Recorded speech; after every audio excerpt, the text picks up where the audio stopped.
ਵਾਹਿਗੁਰੂ ਜੀ ਕਾ ਖਾਲਸਾ ਵਾਹਿਗੁਰੂ ਜੀ ਕੀ ਫਤਿਹ।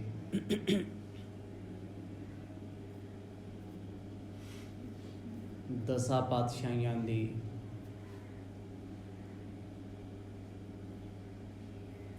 ਆਤਮਕ ਜੋਤ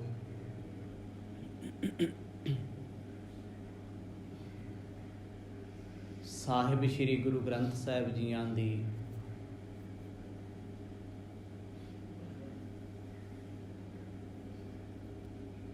ਪਾਵਨ ਹਜ਼ੂਰੀ ਵਿੱਚ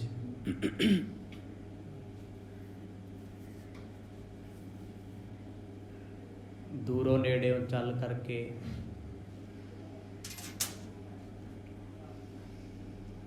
ਸ਼ਾਮ ਦੇ ਦੀਵਾਨਾਂ ਦਾ ਆਪ ਜੀ ਆਨੰਦ ਮਾਣ ਰਹੇ ਹੋ।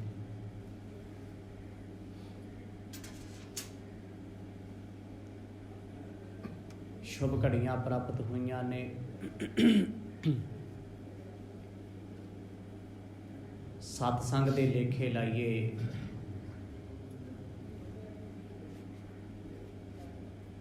ਗੁਰ ਇਤਿਹਾਸ ਦੀ ਪਾਵਨ ਪਵਿੱਤਰ ਕਥਾ ਦੇ ਵਿੱਚੋਂ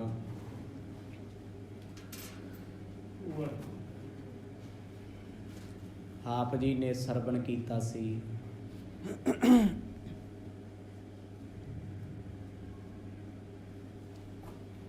ਦੀਨ ਦੁਨੀ ਦੇ ਮਾਲਕ ਗੁਰੂ ਨਾਨਕ ਸਾਹਿਬ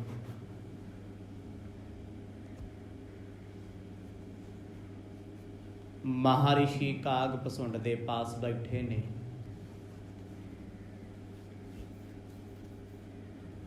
ਭਾਈ ਮਰਦਾਨਾ ਜੀ ਨੇ ਸਵਾਲ ਕੀਤਾ,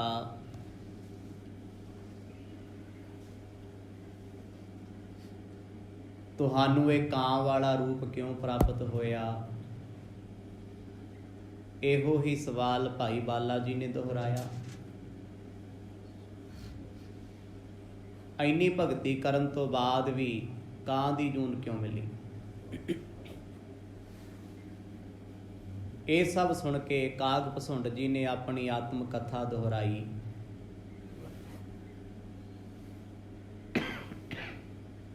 ਅਯੁੱਧਿਆਪੁਰੀ ਦੇ ਵਿੱਚ ਮੈਂ ਵਸਦਾ ਸੀ, ਪੂਜਾ ਕਰਦਾ ਸੀ ਸ਼ਿਵ ਜੀ ਦੀ, ਤੇ ਵਿਸ਼ਨੂੰ ਦੀ ਮਹਿਮਾ ਮੈਨੂੰ ਪਸੰਦ ਨਹੀਂ ਸੀ। ਜਦ ਵੀ ਕਿਸੇ ਨੇ ਸ਼ਿਵ ਦੀ ਕਥਾ ਸੁਣਾਉਂਦਿਆਂ ਵਿਸ਼ਨੂੰ ਦਾ ਜ਼ਿਕਰ ਕਰਨਾ, ਮੈਂ ਉੱਠ ਕੇ ਚਲੇ ਜਾਣਾ, ਮੈਂ ਸੜਬੜ ਜਾਣਾ। ਵਕਤ ਆਇਆ, ਦੇਸ਼ ਵਿੱਚ ਕਾਲ ਪਿਆ, ਮੈਂ ਅਯੁੱਧਿਆ ਛੱਡ ਕੇ ਉਜੈਨ ਨਗਰ ਆ ਗਿਆ।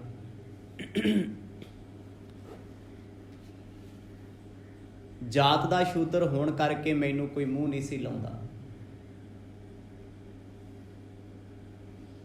ਇੱਕ ਸ਼ਿਵ ਮੰਦਿਰ ਵਿੱਚ ਜਾ ਕੇ ਮੈਂ ਸ਼ਰਨ ਤੱਕੀ। ਇੱਥੋਂ ਦੇ ਪੰਡਤ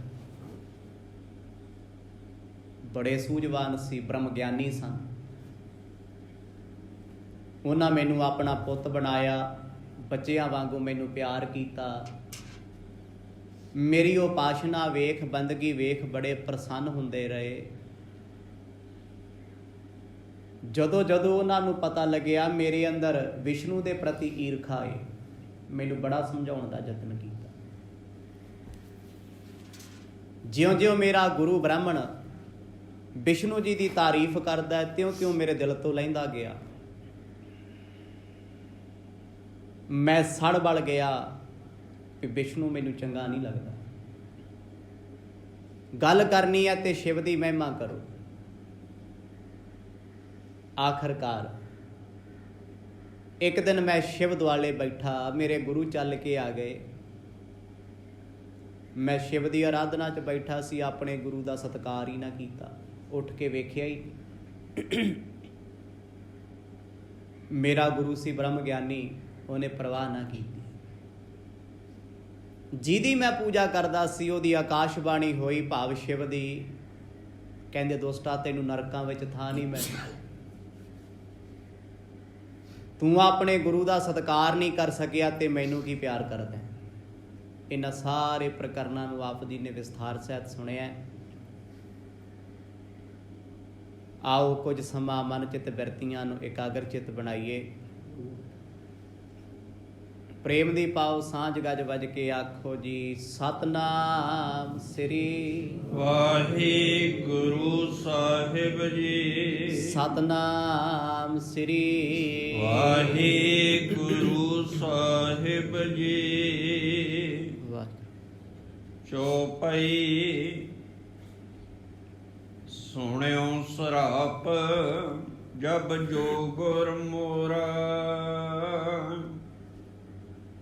ਭਾਈ ਦਿਆ ਇਹ ਸ਼ੰਬਨੇ ਹੋਰਾ। ਭਾਈ ਬਾਲਾ ਤੇ ਮਰਦਾਨਾ ਜੀ ਦੇ ਤਾਈ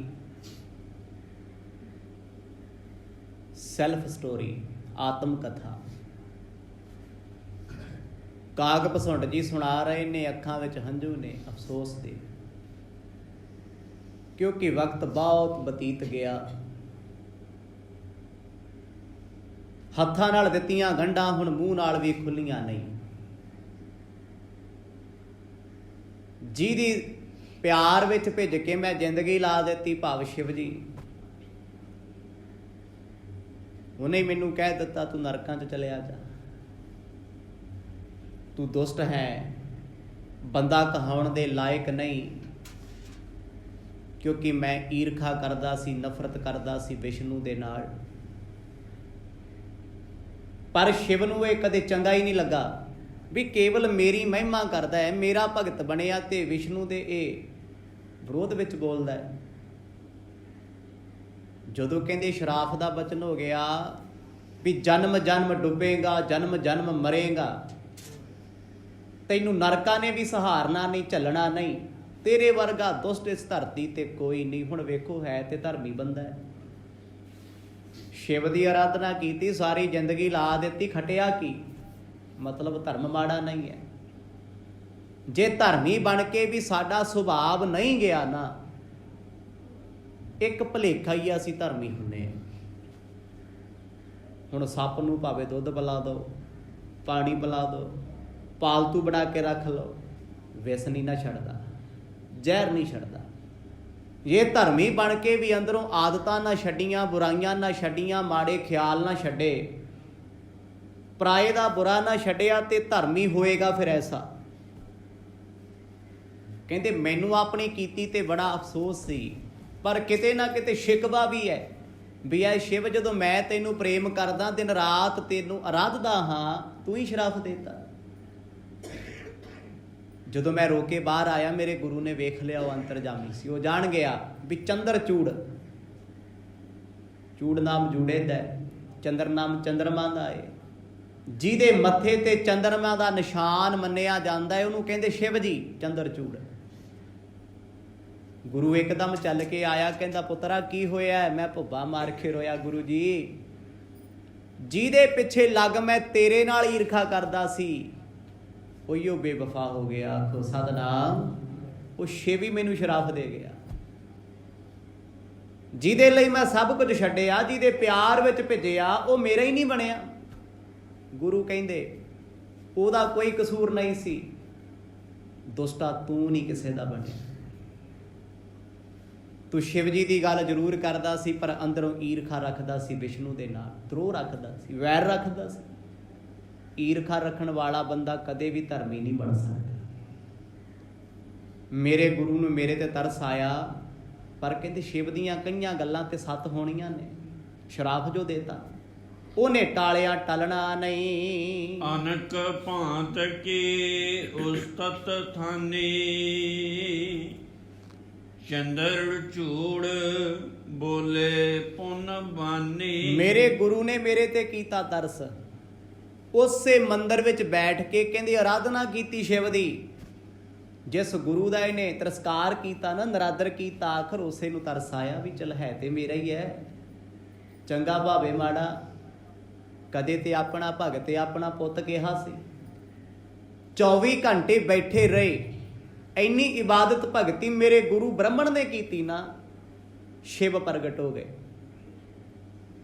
ਕਹਿੰਦੇ ਤੇਰਾ ਕਿਹਾ ਨਹੀਂ ਮੋੜ ਸਕਦਾ, ਮੰਗ ਕੀ ਮੰਗਣਾ? ਉਹ ਕਹਿੰਦੇ ਇਹਨੂੰ ਬਖਸ਼ ਲਓ। ਸ਼ਿਵ ਕਹਿੰਦਾ ਇਹ ਕਦੇ ਨਹੀਂ ਹੋ ਸਕਦਾ। ਮੈਂ ਆਪਣਾ ਦਿੱਤਾ ਸ਼ਰਾਫ ਕਿਵੇਂ ਵਾਪਸ ਲੈ ਲਾਂ? ਕਮਾਨ ਵਿੱਚੋਂ ਤੀਰ ਨਿਕਲ ਜਾਏ ਤੇ ਜ਼ੁਬਾਨ ਵਿੱਚੋਂ ਨਿਕਲਿਆ ਅਲਫਾਜ਼ ਕਦੇ ਵਾਪਸ ਹੋ ਸਕਦਾ ਹੈ? ਕਦੇ ਵੀ ਨਹੀਂ। ਸ਼ਿਵ ਕਹਿੰਦੇ ਨਹੀਂ ਹੋ ਸਕਦਾ। ਪਰ ਮੇਰੇ ਗੁਰੂ ਨੇ ਜਿੱਦ ਕੀਤੀ, ਕਹਿੰਦੇ ਮੈਂ ਭਗਤੀ ਕਰਦਾ, ਇਬਾਦਤ ਕਰਦਾ, ਤੇਰੇ ਨਾਲ ਪ੍ਰੇਮ ਕਰਦਾ, ਮੇਰੀ ਤੇ ਮੰਨ। ਉਹ ਕਹਿੰਦੇ ਤੇਰੀ ਲਾਜ ਰੱਖਦਾ, ਜੂਨਾ ਇਹਨੂੰ ਸਾਰੀਆਂ ਮਿਲਣਗੀਆਂ। ਦੁਸ਼ਟ ਵੀ ਬਣੇਗਾ, ਨੀਚ ਵੀ ਬਣੇਗਾ, ਪਾਪੀ ਵੀ ਬਣੇਗਾ, ਪਰ ਤੇਰੀ ਸਿਫਾਰਿਸ਼ ਕਰਕੇ ਮੈਂ ਇਹਦੇ ਤੇ ਇੰਨਾ ਕੁ ਤਰਸ ਕਰ ਲੈਣਾ ਵੀ ਹਰ ਟੇਢੀ ਜੂਨ ਵਿੱਚ ਇਹਨੂੰ ਆਪਣੇ ਆਪ ਦੀ ਸੋਝੀ ਰਹੇਗੀ ਵੀ ਮੈਂ ਕੌਣ, ਮੈਨੂੰ ਇਹ ਕਿਉਂ ਮਿਲੇ ਸਰੀਰ। ਸਭ ਤੋਂ ਵੱਡਾ ਦੁੱਖ ਕੀ ਹੈ? 84 ਲੱਖ ਭੋਗਣਾ ਦੁੱਖ ਨਹੀਂ। ਦੁੱਖ ਇਸ ਗੱਲ ਦਾ ਇਹ 84 ਲੱਖ ਜੂਨਾਂ ਵਿੱਚ ਬੰਦੇ ਨੂੰ ਆਪਣੇ ਆਪ ਦੀ ਸੋਝੀ ਨਹੀਂ ਹੁੰਦੀ, ਮੈਂ ਕਿਹੜੇ ਕਰਮ ਦੀ ਸਜ਼ਾ ਭੁਗਤ ਰਿਹਾ, ਇਹ ਨਹੀਂ ਜਾਣਦਾ। ਪਰ ਬੰਦੇ ਨੂੰ ਕਿਤੇ ਨਾ ਕਿਤੇ ਹੁੰਦੀ ਆ ਵੀ ਮੈਂ ਫਲਾਣੇ ਦਾ ਬੁਰਾ ਕੀਤਾ, ਅੱਜ ਮੇਰੇ ਨਾਲ ਹੋ ਗਿਆ, ਚੱਲ ਚੁੱਪ ਰਹਿ, ਕਾਹਨੂੰ ਦੱਸਣਾ। ਪਤਾ ਹੁੰਦਾ ਸਾਰਿਆਂ ਨੂੰ ਵੀ ਜੋ ਜੋ ਮੇਰੇ ਨਾਲ ਹੋ ਰਿਹਾ, ਘਟ ਰਿਹਾ, ਮੈਂ ਕਿਹੜਾ ਘੱਟ ਕੀਤੀ ਕਿਸੇ ਨਾਲ ਆਪਣੇ ਸਮੇਂ? ਕੋਈ ਨਹੀਂ ਕਰਦਾ। ਤੇ ਜਦ ਆਪਣੇ ਤੇ ਪੈਂਦੀ ਉਦੋਂ ਬੰਦਾ ਰੱਬ ਦੇ ਘਰ ਆ ਕੇ ਤਰਸ ਦੀਆਂ ਗੱਲਾਂ ਕਰਦਾ ਹੈ, ਸਾਊ ਬਣਦਾ ਹੈ, ਸ਼ਰੀਫ ਬਣਦਾ ਹੈ, ਨਿਮਰਤਾ 'ਚ ਆਉਂਦਾ, ਮਿੱਠਾ ਬੋਲਦਾ ਹੈ, ਕਿਉਂਕਿ ਮਤਲਬ ਹੈ। ਓਏ ਮਤਲਬ ਦੇ ਵਿੱਚ ਤੇ ਦੁਨੀਆ ਸਾਰੀ ਹੀ ਨੀਵੀਂ ਹੁੰਦੀ ਹੈ। ਬਿਨਾਂ ਮਤਲਬ ਤੋਂ ਗੁਰੂ ਦੇ ਘਰ ਆਈਏ, ਬਿਨਾਂ ਮਤਲਬ ਤੋਂ ਸਤ ਸੰਗ ਵਿੱਚ ਆਈਏ, ਗੱਲ ਬਣਨੀ ਉਦਣ ਹੈ, ਬਿਨਾਂ ਮੰਗਾਂ। ਜਦੋਂ ਕਹਿੰਦੇ ਵਚਨ ਕਹਿ ਦਿੱਤੇ, ਮੇਰੇ ਗੁਰੂ ਨੇ ਕਿਹਾ 7 ਵਚਨ। ਗੁਰੂ ਅੰਤਰਜਾਮੀ, ਉਹ ਜਾਣਦਾ ਹੈ, ਬ੍ਰਹਮ ਗਿਆਨੀ ਹੈ, ਵੀ ਇਸ ਤੋਂ ਘੱਟ ਕੁਛ ਨਹੀਂ ਹੋ ਸਕਦਾ। ਵਚਨ ਕੀਤਾ ਸਾਧੂ ਦਾ ਸਦਾ ਹੀ ਅਟਲ ਹੋਏਗਾ, ਟਾਲਿਆ ਜਾ ਨਹੀਂ ਸਕਦਾ। ਹੇ ਦਿਜ ਤੋਰ ਦਿਆ ਕਰ ਜਾ ਕੋ, ਸਰਬ ਜਨਮ ਕੀ ਸੁਧ ਰਹਿ ਤਾਂ ਕੋ। ਪਰ ਇਹਨਾਂ ਕਹਿ ਦਿੱਤਾ, ਹੇ ਬ੍ਰਾਹਮਣ, ਹੇ ਦਿਜ, ਹੇ ਪੰਡਤ, ਤੇਰੀ ਕਿਰਪਾ, ਤੇਰੇ ਤਰਸ ਕਰਕੇ ਇਹਨੂੰ ਆਪਣੇ ਆਪ ਦੀ ਸੋਝੀ ਰਹੇਗੀ। ਸੋਝੀ ਤੋਂ ਭਾਵ ਜੇ ਸੋਝੀ ਹੋਏਗੀ, ਇਹ ਉਹ ਜੂਨਾਂ ਵਿੱਚ ਵੀ ਰੱਬ ਰੱਬ ਜਪ ਲਏਗਾ, ਆਖੋ ਸਤਨਾਮ ਜਪੇਗਾ। ਜੀਵ ਜੰਤੂ ਪਸ਼ੂ ਪਕਸ਼ੀ ਸੇਵਾ ਨਹੀਂ ਕਰ ਸਕਦੇ, ਭਗਤੀ ਨਹੀਂ ਕਰ ਸਕਦੇ। ਕਿਉਂ? ਸੋਝੀ ਨਹੀਂ ਹੈ, ਆਪਣੇ ਆਪ ਦੀ ਸੋਝੀ ਨਹੀਂ। ਇੱਕ ਮਨੁੱਖਾ ਜਨਮ ਮਹਾਨ ਤਾਂ ਇਹ 'ਚ ਸਾਨੂੰ ਸੋਝੀ ਹੈ। ਮੇਰੇ ਜਨਮ ਦਾ ਮਕਸਦ ਕੀ ਹੈ, ਮੇਰੇ ਮਰਨ ਦਾ ਮਕਸਦ ਕੀ ਹੈ, ਮੇਰੇ ਜਿਉਣ ਦਾ ਮਕਸਦ ਕੀ ਹੈ, ਪਰ ਸਾਨੂੰ ਅੱਜ ਤੱਕ ਹੀ ਨਹੀਂ ਸਮਝ ਆਇਆ। ਸਾਡੀ ਬਿਰਤੀ ਸਿਰਫ ਇੱਥੇ ਖੜੀ ਹੈ, ਜਿਹੋ ਜਿਹੇ ਜੰਮੇ ਸੀ ਪਸ਼ੂਆਂ ਵਰਗੇ ਉਹੋ ਜਿਹੇ ਫਿਰਦੇ। ਪੜ੍ਹ ਲਿਖ ਕੇ ਧਰਮ ਨੂੰ ਵਾਚ ਕੇ ਵੀ ਅਸੀਂ ਧਰਮੀ ਨਹੀਂ ਬਣ ਸਕੇ। ਬਾਣੀ ਲਿਖਦੀ ਸੀ, ਆਇਓ ਸੁਣਨ ਪੜ੍ਹਨ ਕੋ ਬਾਣੀ, ਨਾਮ ਵਿਸਾਰ ਲੱਗੇ ਅਨ ਲਾਲਚ ਬਿਰਥਾ ਜਨਮ ਪ੍ਰਾਣੀ। ਸਤਿਗੁਰ ਕਹਿੰਦੇ ਤੈਨੂੰ ਜਨਮ ਮਿਲਿਆ ਸੀ ਭਗਤੀ ਕਰਨ ਲਈ, ਬਾਣੀ ਪੜ੍ਹਨ ਲਈ, ਨਾਮ ਜਪਣ ਲਈ, ਤੂੰ ਨਹੀਂ ਜਪਿਆ। ਤੂੰ ਘਰ ਦੇ ਕੰਮਕਾਰ ਪਰਿਵਾਰ ਦੇ ਸਾਰ ਕੇ ਕਹਿੰਦਾ ਮੈਂ ਜੀਵਨ ਸਫਲਾ ਕਰ ਲਿਆ। ਨਹੀਂ, ਪਾਤਸ਼ਾਹ ਕਹਿੰਦੇ ਬਿਰਥਾ ਜਨਮ ਪ੍ਰਾਣੀ, ਇਹ ਤੇ ਬਿਰਥਾ ਹੀ ਹੈ, ਬੇਅਰਥ ਹੈ। ਮੈਂ ਆਪਣੇ ਧੀਆਂ ਪੁੱਤਾਂ ਲਈ ਭੱਜਿਆ ਫਿਰਾਂ, ਕਿਸੇ ਦਾ ਕੀ ਫਾਇਦਾ ਹੋ ਜਾਏ? ਭਲਾ ਕੀਤਾ ਕਿਸੇ? ਮੈਂ ਆਪਣੇ ਪਰਿਵਾਰ ਲਈ ਰੋਟੀ ਕਮਾਉਣਾ, ਭੱਜ ਦੌੜ ਕਰਦਾ, ਮੈਂ ਕਿਸੇ ਗਰੀਬ ਦਾ ਕੀ ਸਵਾਰਿਆ ਜੀ ਦੱਸੋ? ਉਹ ਤੇ ਫਰਜ਼ ਨੇ, ਦੁਨੀਆ ਨਿਭਾਉਂਦੀ ਹੈ, ਧਰਮ ਫਰਜ਼ ਨਹੀਂ ਹੈ। ਧਰਮ ਕਹਿੰਦਾ ਮਨੁੱਖਤਾ ਦੀ ਸੇਵਾ ਕਰ, ਜਮਾਨੇ ਦਾ ਭਲਾ ਕਰ, ਕਿਸੇ ਦਾ ਬੁਰਾ ਨਾ ਚਿਤਾ। ਜਦੋਂ ਮੇਰੇ ਗੁਰੂ ਨੇ ਅਰਜ਼ ਕੀਤੀ, ਸ਼ਿਵ ਨੇ ਮੇਰੇ ਤੇ ਤਰਸ ਕੀਤਾ। ਸਿਰਫ ਇੰਨਾ ਕੀ ਤਰਸ ਕੀਤਾ ਹੈ ਵੀ ਤੂੰ ਹਰ ਜਨਮ 'ਚ ਰੱਬ ਰੱਬ ਕਰ ਲਏਗਾ, ਇਹ ਵੀ ਕੋਈ ਛੋਟੀ ਗੱਲ ਨਹੀਂ। ਮੈਂ ਕਿਹਾ ਜੀ ਥੋੜੀ ਜਿਹੀ ਰਿਆਇਤ ਹੋਰ ਦੇ ਦਿਓ। ਕਹਿੰਦੇ ਨਹੀਂ, ਸਜ਼ਾ 'ਚ ਮੋਹਲਤ ਨਹੀਂ ਹੋ ਸਕਦੀ। ਜੋ ਤੂੰ ਕੀਤਾ ਏ ਉਹ ਤੈਨੂੰ ਭੋਗਣਾ ਪੈਣਾ ਏ। ਬ੍ਰਿਥਾ ਨ ਸਰਾਪ ਹੋਤ ਹੈ ਮੋਰਾ, ਸਹਿ ਨਰਕ ਮੇ ਇਹ ਦੁੱਖ ਘੇਰਾ। ਐਨੇ ਬਚਨ ਕਹਿ ਕੇ ਸ਼ਿਵ ਜੀ ਅਲੋਪ ਹੋ ਗਏ। ਕਹਿੰਦੇ ਮੇਰਾ ਸ਼ਰਾਪ ਵਿਰਥਾ ਨਹੀਂ ਹੋਣਾ, ਤੈਨੂੰ ਨਰਕਾਂ 'ਚ ਜਾਣਾ ਹੀ ਪੈਣਾ ਹੈ, ਭੁਗਤਣਾ ਹੀ ਪੈਣਾ। ਬੜੀ ਔਖੀ ਗੱਲ ਹੈ ਜੀ, ਸੋਝੀ ਵਿੱਚ ਸਾਰਾ ਕੁਝ ਕਰਨਾ। ਹੁਣ ਸੂਰ ਸਾਰੇ ਮੁਹੱਲੇ ਸ਼ਹਿਰ ਦੀ ਗੰਦਗੀ ਖਾਂਦਾ, ਉਹਨੂੰ ਸੋਝੀ ਨਹੀਂ ਹੈ, ਉਹ ਗੰਦਗੀ 'ਚ ਹੀ ਬੈਡਰੂਮ ਬਣਾਇਆ। ਤੇ ਤੁਹਾਨੂੰ ਕੋਈ ਬੰਦਾ ਆਖ ਦੇ ਸਮਝਣ ਲਈ ਵੀ ਅੱਜ ਤੈਨੂੰ ਰਾਤ ਵਾਸ਼ਰੂਮ 'ਚ ਕੱਟਣੀ ਪੈਣੀ, ਭਾਵੇਂ ਸਾਫ ਸੁਥਰਾ, ਕਹਿੰਦਾ ਮੈਂ ਮਰ ਜੂ, ਮੈਂ ਨਹੀਂ ਰਹਿੰਦਾ ਇੱਥੇ, ਨਹੀਂ ਰਹਿ ਸਕਦਾ। ਕਿਸੇ ਗੰਦੀ ਥਾਂ ਦੇ ਨੇੜੇ ਅਸੀਂ ਨਹੀਂ ਬਹਿ ਸਕਦੇ, ਨਹੀਂ ਸੌਂ ਸਕਦੇ, ਪਰ ਜਾਣ ਬੁੱਝ ਕੇ ਇਹ ਸਭ ਕਰਨਾ ਪੈਣਾ। ਇਸ ਜਨਮ 'ਚ, ਕਿਉਂਕਿ ਤਾਂ ਹੀ ਪਤਾ ਲੱਗਣਾ ਨਾ ਮੇਰੇ ਕਰਮ ਕੀ ਸੀ, ਮੈਂ ਕੀਤਾ ਕੀ, ਮੈਂ ਭੁਗਤ ਕੀ ਰਿਹਾ। ਕਹਿੰਦੇ ਮੈਂ ਹੱਥ ਜੋੜ ਕੇ ਉਸ ਮੰਦਰ ਵਿੱਚ ਬੈਠਾ ਸੀ, ਮੇਰਾ ਤੇ ਜ਼ੋਰ ਹੀ ਕੋਈ ਨਹੀਂ, ਮੈਂ ਤੇ ਬੇਵੱਸ ਆ। ਸ਼ਿਵ ਕਹਿੰਦੇ ਤੈਨੂੰ ਭੁਗਤਣਾ ਪੈਣਾ। ਗੁਰੂ ਮੇਰੇ ਦੀਆਂ ਅੱਖਾਂ ਵਿੱਚ ਮੈਂ ਉਦੋਂ ਹੰਝੂ ਵੇਖੇ ਨੇ, ਪਾਰਿਓ ਤਬੈ ਮੈਂ ਨਰਕ ਮਝਾਰੀ, ਮਿਲੀ ਸ਼ਾਮਨਾ ਮੋਕੋ ਭਾਰੀ। ਗੁਰੂ ਦੇ ਬਚਨ ਕਹਿੰਦੇ ਤਥਾਸਤੂ ਕਹਿ ਦੇ। ਮੈਂ ਕਿਹਾ ਠੀਕ ਹੈ, ਹੁਣ ਮੰਨ ਗਿਆ ਭਾਣਾ, ਮੰਨਣਾ ਹੀ ਪੈਣਾ, ਚਾਰਾ ਕੋਈ ਨਹੀਂ। ਸ਼ਿਵ ਇੰਨਾ ਬਚਨ ਕਹਿ ਕੇ ਅਲੋਪ ਹੋ ਗਏ। ਕਹਿੰਦੇ ਨਰਕਾਂ ਵਿੱਚ ਜਾਣਾ ਪੈਣਾ, ਭੁਗਤਣਾ ਪੈਣਾ, ਸੰਤਾਪ ਭੋਗੇਗਾ, ਹਰ ਵੇਲੇ ਤਪੇਗਾ, ਹਰ ਵੇਲੇ ਸੜੇਗਾ। ਆ ਜਿੰਨੀਆਂ ਜੂਨਾਂ ਨੇ ਨਾ 84 ਲੱਖ ਇਹ ਸਭ ਸੜਦੀਆਂ, ਤਪਦੀਆਂ, ਕਲਪਦੀਆਂ ਨੇ। ਆ ਇੱਕ ਜ਼ਿੰਦਗੀ ਸਾਨੂੰ ਮਨੁੱਖਾ ਸਰੀਰ ਮਿਲੀ ਮੌਜਾਂ ਕਰਨ ਲਈ, ਬੰਦਗੀ ਕਰਨ ਲਈ। ਇਹ 'ਚ ਮੈਂ ਕਹਿੰਦਾ ਜੀ ਸਾਡੇ ਘਰਾਂ 'ਚ ਰੱਖੇ ਪੈਟ ਵੀ ਰਾਤ ਨੂੰ ਸੌਂ ਜਾਂਦੇ, ਬੰਦਾ ਨਹੀਂ ਸੌਂ ਸਕਦਾ। ਉਹ ਵੀ ਰੱਜ ਕੇ ਡਬਲ ਰੋਟੀ ਬ੍ਰੈਡ ਖਾ ਕੇ ਦੁੱਧ ਪੀ ਕੇ ਮौज ਕਰਦੇ ਆ, ਬੇਪਰਵਾਹ ਨੇ, ਕੋਈ ਚਿੰਤਾ ਨਹੀਂ। ਬੰਦੇ ਕੋਲ ਸਾਰੇ ਸੁੱਖ ਨੇ, ਇਹ ਤੇ ਵਿਚਾਰਾ ਤਪਿਆ ਪਿਆ, ਪਰੇਸ਼ਾਨ ਹੈ, ਪਰਿਵਾਰ 'ਚ ਰਹਿ ਕੇ ਸੁਖੀ ਨਹੀਂ, ਮਾਇਆ 'ਚ ਰਹਿ ਕੇ ਸੁਖੀ ਨਹੀਂ। ਸੁਖੀ ਕਿੱਥੇ, ਸੜਿਆ ਹੀ ਪਿਆ ਹਰ ਵੇਲੇ, ਦੁਖੀ ਦੁਖੀ ਦੁਖੀ ਹਰ ਵੇਲੇ। ਕਹਿੰਦੇ ਜੀ ਮੈਨੂੰ ਹੁਣ ਭੋਗ ਜੂਨਾਂ 'ਚ ਜਾਣਾ ਪੈਣਾ ਸੀ, ਮੈਂ ਆਪਣਾ ਮਨ ਬਣਾ ਲਿਆ, ਮੰਨਾ ਠੀਕ ਹੈ, ਪਰ ਕਿਤੇ ਨਾ ਕਿਤੇ ਮੈਂ ਗਿਲਾ ਕਰਦਾ ਰਿਹਾ ਵੀ ਐਡੀ ਭਗਤੀ ਕਰਨ ਤੋਂ ਬਾਅਦ ਵੀ ਜੇ ਨਰਕ 'ਚ ਹੀ ਜਾਣਾ ਸੀ ਫਿਰ ਕੀ ਫਾਇਦਾ ਸੀ। ਬੰਦਾ ਕਰਦਾ ਨਾ ਗਿਲਾ, ਪਰ ਬੰਦਾ ਆਪਣੀ ਸੋਝੀ ਮੁਤਾਬਕ ਕਰਦਾ। ਮੇਰੇ ਨਾਲ ਐਦਾਂ ਕਿਉਂ ਹੋ ਗਿਆ, ਤੂੰ ਕਿਹੜਾ ਘੱਟ ਗੁਜ਼ਾਰੀ ਹੋਣੀ, ਤੂੰ ਕੀ ਕੀ ਕੀਤਾ ਹੋਣਾ, ਉਹ ਨਹੀਂ ਬਚਦਾ। ਆਖਰਕਾਰ ਮੰਦਰ 'ਚ ਉੱਠ ਕੇ ਮੈਂ ਬਾਹਰ ਆ ਗਿਆ। ਮੇਰੇ ਗੁਰੂ ਨੇ ਆਖਿਆ ਅਜੇ ਵੀ ਵੇਲਾ ਭਗਤੀ ਕਰ ਲੈ, ਅੰਦਰੋਂ ਦਵੈਸ਼ ਛੱਡ ਦੇ। ਗੁਰ ਕੈ ਬਿਖੇ ਪਰਿਜਮ ਫਸ, ਬਿਟਿਓ ਕਾਲ ਕਿਤ ਤਬੈ ਨਿਕਸ। ਆਖਰਕਾਰ ਕਹਿੰਦੇ ਉਹ ਸਮਾਂ ਗਿਆ, ਮੌਤ ਆ ਗਈ, ਆਵਾਜ਼ਾਂ ਮਾਰਦੀ ਹੈ। ਜਮ ਆਏ, ਗਲ 'ਚ ਫਾਹਾ ਪਾ ਲਿਆ। ਮੈਂ ਆਵਾਜ਼ ਦੇ ਕੇ ਆਖਿਆ ਮੈਂ ਤੇ ਸ਼ਿਵ ਦਾ ਭਗਤ ਹਾਂ। ਕਹਿੰਦੇ ਸ਼ਿਵ ਨਹੀਂ ਭੇਜਿਆ, ਆਖੋ ਸਤਨਾਮ। ਜਮਾਂ ਦਾ ਰਾਜਾ ਕੌਣ ਹੈ? ਸ਼ਿਵ ਜੀ, ਉਸੇ ਨੇ ਭੇਜਿਆ।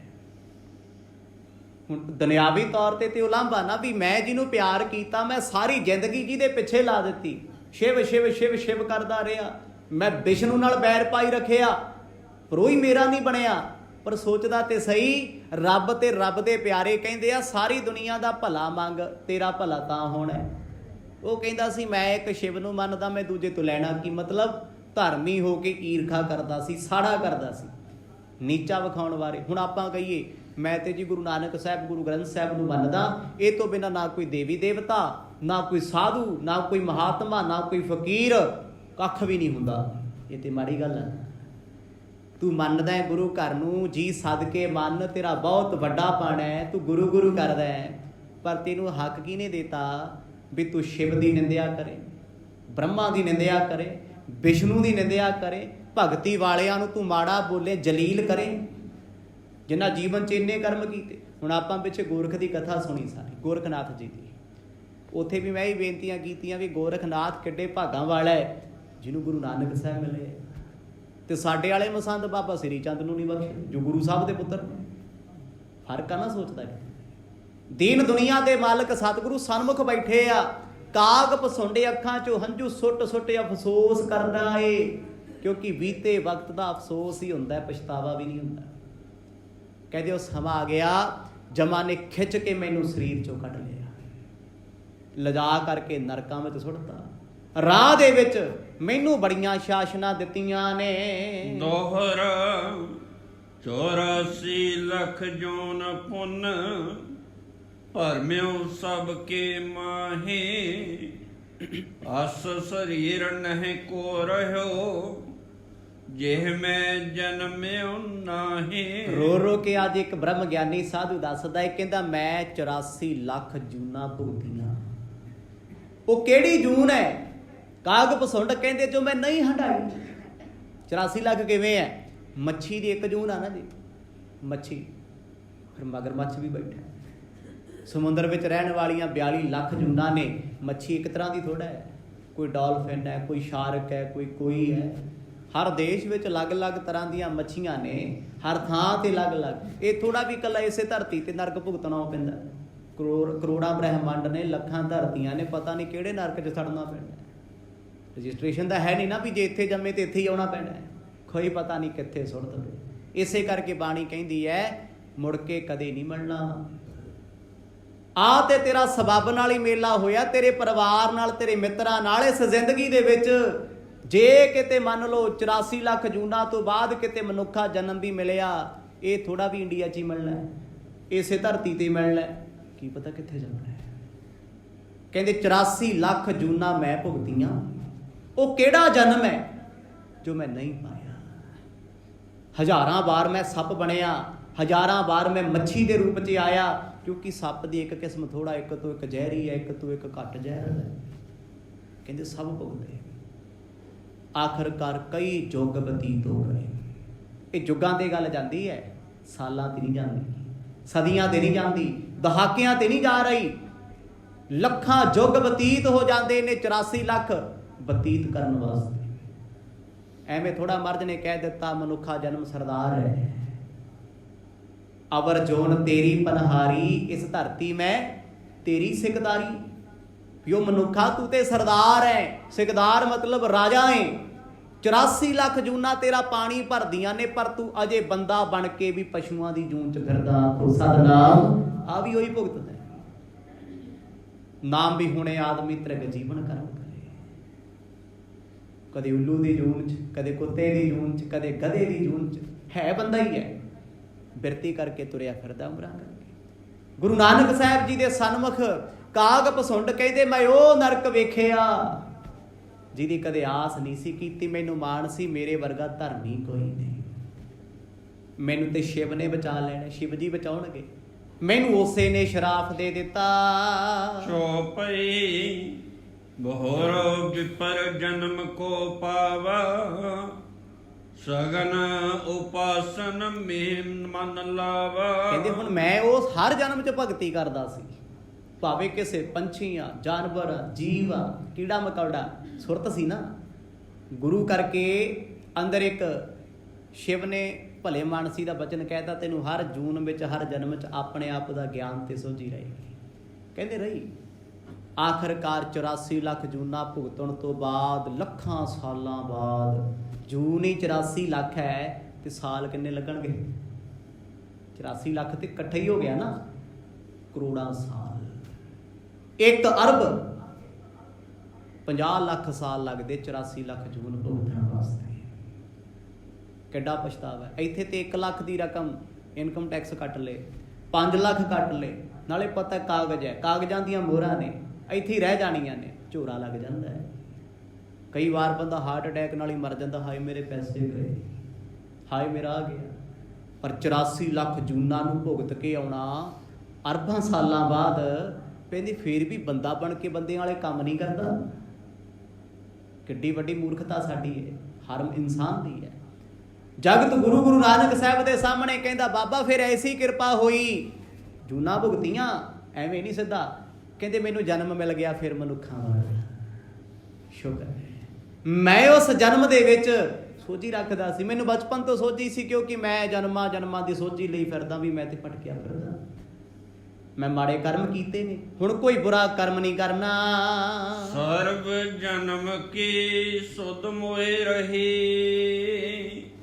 ਸ਼ਿਵ ਕੋ ਸਰਾਪ ਸੋ ਬਰ ਪਾਸਹੀ। ਕਹਿੰਦੇ ਹੁਣ ਇਹ ਜਨਮ ਸੀ ਮੇਰਾ ਬ੍ਰਾਹਮਣਾਂ ਦਾ, ਇਹ ਇਸੇ ਧਰਤੀ ਤੇ ਹੋ ਗਿਆ, ਸੁਭਾਬ ਨਾਲ ਹੀ ਹੋਇਆ। ਕਹਿੰਦੇ ਮੈਨੂੰ ਸਾਰੀ ਸੋਝੀ ਸੀ, ਮੈਂ ਸੋਚ ਲਿਆ ਵੀ ਅੱਜ ਤੋਂ ਬਾਅਦ ਨਾ ਵਿਸ਼ਨੂੰ ਤਾਂ ਛੱਡ, ਮੈਂ ਕਿਸੇ ਮਾੜੇ ਬੰਦੇ ਨੂੰ ਮਾੜਾ ਵੀ ਨਹੀਂ ਕਹਿਣਾ। ਆਖੋ ਸਤਿਨਾਮ, ਇਹ ਬਚਨ ਕਹਿ ਰਹੇ।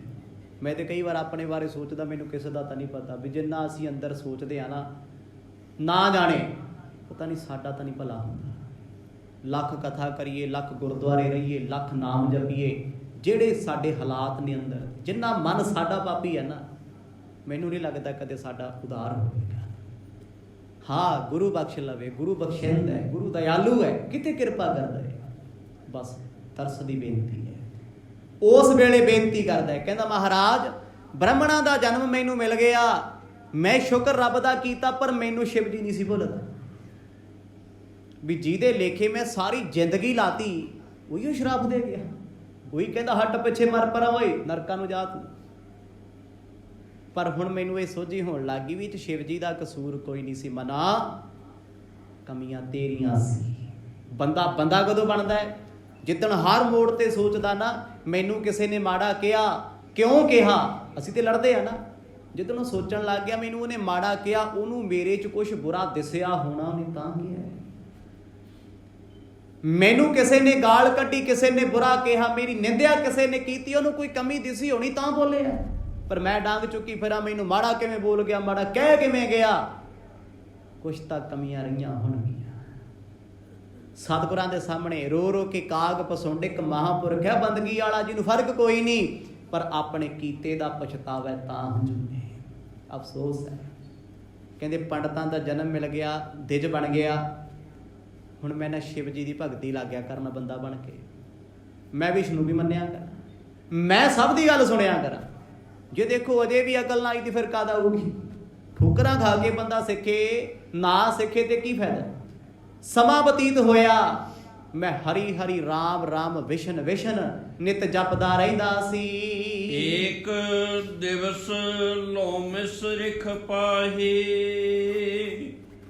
ਬੈਠਿਓ ਸੁਣਨ ਬਚਨ ਚਿਤ ਚਾਹੇ। ਪਰ ਮੈਂ ਇੰਨਾ ਸੁਣਿਆ ਸੀ ਵੀ ਬੰਦਗੀ ਵਾਲਿਆਂ ਕੋਲ ਬੈਠ ਕੇ ਹਮੇਸ਼ਾ ਸੁਣੀਦਾ ਹੁੰਦਾ, ਜ਼ੁਬਾਨ ਨਹੀਂ ਲੜਾਈ। ਇਹ ਮੈਂ ਸਿੱਖ ਲਿਆ। ਜਦ ਵੀ ਕਿਤੇ ਕਥਾ ਹੋਣੀ, ਕਹਿੰਦੇ ਮੈਂ ਸ਼ੰਕਾ ਨਹੀਂ ਸੀ ਕਰਦਾ ਵੀ ਇੱਕ ਸ਼ੰਕੇ ਕਰਕੇ ਤੇ ਇੰਨੇ ਜਨਮ ਭੁਗਤੇ, ਇੰਨਾ ਕੁਝ ਮੇਰੇ ਨਾਲ ਹੋ ਗਿਆ। ਇੱਕ ਦਿਨ ਕਹਿੰਦੇ ਪਤਾ ਲੱਗਾ ਵੀ ਲੋਮਸ ਰਿਸ਼ੀ ਇੱਕ ਸਾਧੂ ਹੋਏ ਆ ਜੀ ਸਤਿਯੁਗ ਦੇ ਵਿੱਚ।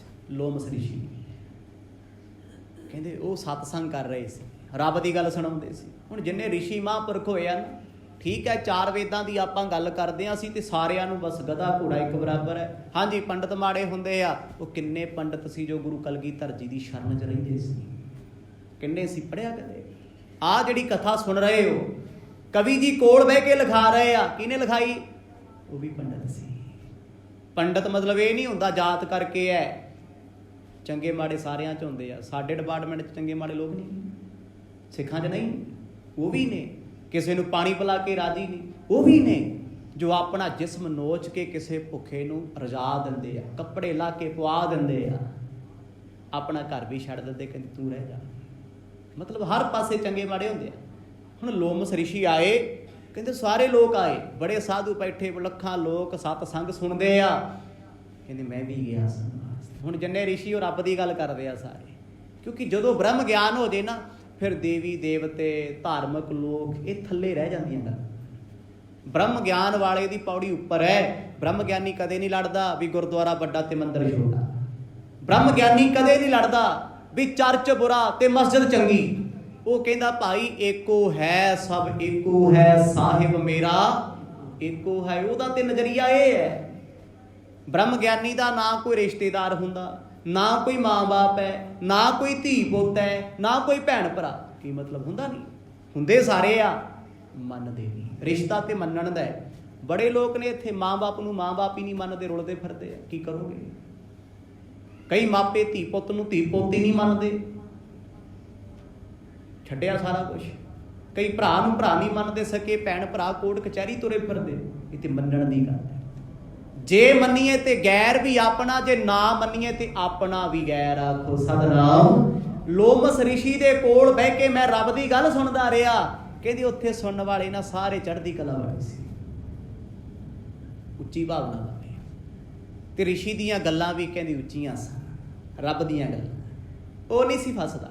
ਦੇਖੋ ਆਪਾਂ ਗੁਰੂ ਸਾਹਿਬ ਦੀ ਬਾਣੀ ਪੜ੍ਹਦੇ ਆ ਨਾ, ਮਰਦ ਨੇ ਕਿਉਂ ਕਿਹਾ ਵੀ ਸਭੇ ਰੰਗ ਨਰਾਇਣੇ ਜੇਤੇ ਮਨ ਪਵਨ। ਬਾਣੀ ਕਹਿੰਦੀ ਆ ਸਭ ਰੰਗ ਰੱਬ ਦੇ ਆ, ਸਭ ਹੀ ਚੰਗੇ ਆ। ਇਸੇ ਕਰਕੇ ਕਹਿਤਾ ਅਵਲ ਅੱਲਾ ਨੂਰੋ ਪਾਇਆ ਕੁਦਰਤ ਕੇ ਸਭ ਨੇ। ਸਭ ਕੁਦਰਤ ਦੇ ਨੇ, ਈਰਖਾ ਤਾਂ ਨਹੀਂ ਹੈ ਕਿਤੇ, ਵੈਰ ਤਾਂ ਨਹੀਂ ਕਿਸੇ ਨਾਲ। ਅਸੀਂ ਸਿੱਖਾਂ ਨੇ ਲੜਦੇ ਫਿਰਦੇ, ਫਲਾਣਾ ਨਾਮ ਧਾਰੀ ਆ, ਉਹ ਨੀਲ ਧਾਰੀ ਮੈਂ ਨਹੀਂ ਬੁਲਾਉਂਦਾ, ਉਹਨੇ ਅੰਮ੍ਰਿਤ ਨਹੀਂ ਛਕਿਆ, ਫਲਾਣਾ ਰਾਗ ਮਾਲਾ ਨਹੀਂ ਪੜ੍ਹਦਾ। ਉਹ ਅਸੀਂ ਲੋਕਾਂ ਦਾ ਭਲਾ ਕੀ ਕਰਾਂਗੇ? ਅਸੀਂ ਤੇ ਆਪੋ ਡਾਂਗੋ ਡਾਂਗੀ ਹੋਏ ਫਿਰਦੇ ਆ। ਜਿੱਦਣ ਬ੍ਰਹਮ ਗਿਆਨੀ ਵਾਲੀ ਅਵਸਥਾ ਤੇ ਆ ਗਏ, ਉਧਰ ਦੇਖਣਾ ਮੇਰਾ ਗੁਰੂ ਨਾਨਕ ਦੁਸ਼ਮਣ ਵੈਰੀ ਵਿੱਚ ਵੀ ਦਿਸੇਗਾ, ਜਿਵੇਂ ਭਾਈ ਕਨਈਆ ਨੂੰ ਦਿਖਦਾ ਸੀ ਹਰ ਪਾਸੇ। ਉਹਨੂੰ ਦੁਸ਼ਮਣ ਨਹੀਂ ਸੀ ਦਿਸਦੇ, ਪਾਣੀ ਪਿਲਾਉਂਦਿਆਂ ਵਿੱਚ ਵੀ ਗੁਰੂ ਗੋਬਿੰਦ ਸਿੰਘ ਨਜ਼ਰ ਆਉਂਦੇ ਸੀ ਪਾਣੀ ਮੰਗਦੇ ਆਂਦੇ। ਇਹ ਅਵਸਥਾ ਏ ਸਮਝਣ ਵਾਲੀ ਹੈ। ਜਦੋਂ ਲੋਮਸ਼ ਰਿਸ਼ੀ ਬੈਠੇ ਕਹਿੰਦੇ ਰੱਬ ਦੀ ਗੱਲ ਕਰਨ, ਕੋਈ ਮੇਰਾ ਪੂਰਬਲਾ ਪਾਪ ਅੱਗੇ ਆ ਗਿਆ, ਪੂਰਬਲਾ ਪਾਪ। ਕਹਿੰਦੇ ਸੁਣਦਾ ਮੈਂ ਰਿਹਾ। ਆਖਰਕਾਰ ਰੱਬ ਦੇ ਪ੍ਰਤੀ ਵੀ ਮੇਰੇ ਮਨ ਵਿੱਚ ਕਈ ਸ਼ੰਕੇ ਪੈਦਾ ਹੋ ਗਏ। ਆਪਨ ਮਨੋਰਥ ਮੈਂ ਜੋ ਸੁਣਾਵਾ, ਤੇਹ ਨਿਰਗੁਣ ਉਪਦੇਸ਼ ਅਲਾਵਾ। ਆਖਰਕਾਰ ਲੋਮਸ਼ ਰਿਸ਼ੀ ਪੁੱਛਦੇ ਆ, ਭਾਈ ਕਿਸੇ ਦੇ ਮਨ 'ਚ ਕੋਈ ਸ਼ੰਕਾ ਹੋਵੇ ਮੈਨੂੰ ਦੱਸਿਓ। ਕਹਿੰਦੇ ਮੈਂ ਖੜਾ ਹੋ ਗਿਆ ਵੀ ਬਾਬਾ ਮੈਨੂੰ ਦੱਸ, ਮੇਰੇ ਮਨ 'ਚ ਸ਼ੰਕਾ। ਕਹਿੰਦੇ ਇਹ ਸੀ ਮੇਰੀ ਮਾੜੀ ਕਿਸਮਤ। ਵੇਖੋ ਧਿਆਨ ਰੱਖੋ, ਅੱਜ ਨਾ ਸਾਡੇ ਸਿੱਖ ਧਰਮ 'ਚ ਕਹਿਣਾ ਨਹੀਂ ਚਾਹੀਦਾ, ਮੈਂ ਤਾਂ ਕਹਿਣਾ ਹੁੰਦਾ ਵੀ ਸੁਚੇਤ ਰਿਹਾ ਕਰੋ। ਬੜੇ ਲੋਕ ਇੱਦਾਂ ਦੇ, ਹੁਣ ਤੇ ਇੱਕ ਟਟਪੂੰਜਾ ਜਿਹਾ ਕੱਲ ਬੋਲਦਾ ਸੀ, ਕਹਿੰਦਾ ਸਿੱਖ ਧਰਮ ਕੋਈ ਧਰਮ ਹੀ ਨਹੀਂ, 2.5 ਫੁੱਟਾ ਹੈ ਇੱਕ, ਸਾਰੇ ਜਾਣਦੇ। ਕਹਿੰਦਾ ਸਿੱਖ ਧਰਮ ਕੋਈ ਧਰਮ ਨਹੀਂ ਹੈ। ਦੱਸੋ ਕੀ ਕਰੋਗੇ ਨਾ? ਇਹੋ ਜਿਹੇ ਲੋਕਾਂ ਤੋਂ ਬਚੋ, ਸੁਚੇਤ ਰਹੋ। ਇਹਨਾਂ ਤੇ ਜਿਉਂਦੇ ਦੀ ਜ਼ਿੰਦਗੀ ਨਰਕ ਬਣਾਈ ਹੋਈ ਸਿਕਿਉਰਿਟੀ ਗਾਰਡ ਲੈ ਕੇ।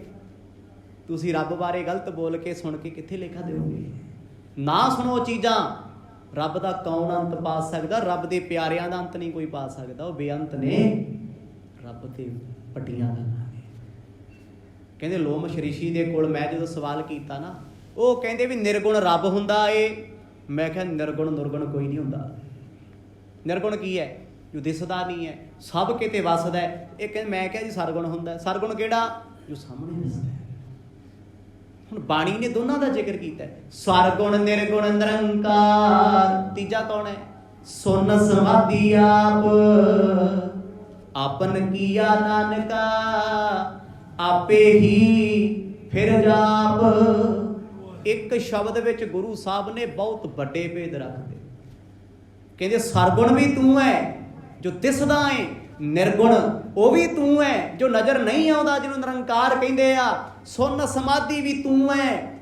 ਸਰਗੁਣ ਤੇ ਨਿਰਗੁਣ ਤੋਂ ਪਹਿਲਾਂ ਜਦ ਧਰਤੀ ਚੰਦ ਸੂਰਜ ਕੁਛ ਵੀ ਨਹੀਂ ਸੀ, ਉਹਨੂੰ ਕਹਿੰਦੇ ਸੀ ਸੁਨ ਸਮਾਧ ਸਮਾਏਗਾ। ਰਾਗ ਮਾਰੂ ਪੜੋ ਮਰਦ ਲਿਖਦੇ ਆ ਵੀ ਤੂੰ ਹੀ ਆ ਸਾਰਾ। ਗੁਰੂ ਮੈਨੂੰ ਪੁੱਛੇ ਲੋਮਸ਼ ਰਿਸ਼ੀ, ਕਹਿੰਦੇ ਤੂੰ ਕਿਉਂ ਨਹੀਂ ਮੰਨਦਾ? ਮੈਂ ਕਿਹਾ ਜੀ ਨਿਰਗੁਣ ਕੁਛ ਨਹੀਂ ਹੁੰਦਾ, ਕਿਉਂਕਿ ਮੈਂ ਸਰਗੁਣ ਨੂੰ ਮੰਨਦਾ। ਇਹ ਬੰਦੇ ਦੀ ਸੋਚ ਹੈ ਨਾ ਵੀ ਮੈਂ ਜਿਹਨੂੰ ਮੰਨਦਾ ਬਸ ਉਹੀ ਹੁੰਦਾ, ਦੂਜਾ ਤੇ ਹੈ ਹੀ ਨਹੀਂ। ਜੇ ਕੋਈ ਸਿੱਖ ਧਰਮ ਨੂੰ ਮੰਨਦਾ, ਕਹਿੰਦਾ ਮੈਂ ਸਿੱਖ ਧਰਮ ਤੋਂ ਬਾਹਰ ਕਿਸੇ ਨੂੰ ਨਹੀਂ ਮੰਨਦਾ। ਮੁਸਲਮਾਨ ਨੂੰ ਪੁੱਛੋ, ਕਹਿੰਦੇ ਅੱਲਾਹ ਤੋਂ ਬਿਨਾਂ ਕੁਛ ਵੀ ਨਹੀਂ। ਹਿੰਦੂ ਵੀਰ ਨੂੰ ਪੁੱਛੋ, ਕਹਿੰਦੇ ਰਾਮ ਕ੍ਰਿਸ਼ਨ ਤੋਂ ਬਿਨਾਂ ਦੁਨੀਆ ਹੀ ਨਹੀਂ ਸ਼ੁਰੂ ਹੁੰਦੀ। ਨਹੀਂ, ਸਭ ਸਤਿਕਾਰਯੋਗ ਨੇ, ਸਭ ਚੰਗੇ ਆ। ਤੇਰਾ ਅਕੀਦਾ ਕਿਸੇ ਤੇ ਹੋ ਸਕਦਾ ਕੋਈ ਆਖੇ ਰੱਬ ਹੀ ਨਹੀਂ ਹੁੰਦਾ, ਕੀ ਕਰੋਗੇ? ਯੂਰਪ ਦੇ ਕਿੰਨੇ ਦੇਸ਼, ਚਾਈਨਾ ਤੇ ਜਾਪਾਨ ਰੱਬ ਨੂੰ ਨਹੀਂ ਮੰਨਦੇ, ਫਿਰ ਕਿਹੜਾ ਰੱਬ ਹੈ ਨਹੀਂ? ਕੋਈ ਫਰਕ ਤਾਂ ਨਹੀਂ ਹੈ। ਉਹ ਬਹਿਸ ਵੀ ਨਹੀਂ ਕਰਦੇ ਕਿਸੇ ਨਾਲ ਵੀ ਹੈ ਜਾਂ ਨਹੀਂ ਹੈ। ਇਹ ਸਾਡੇ ਵਾਲੇ ਮੂਰਖਾਂ ਦੇ ਟੋਲੇ ਕਰਦੇ ਆ।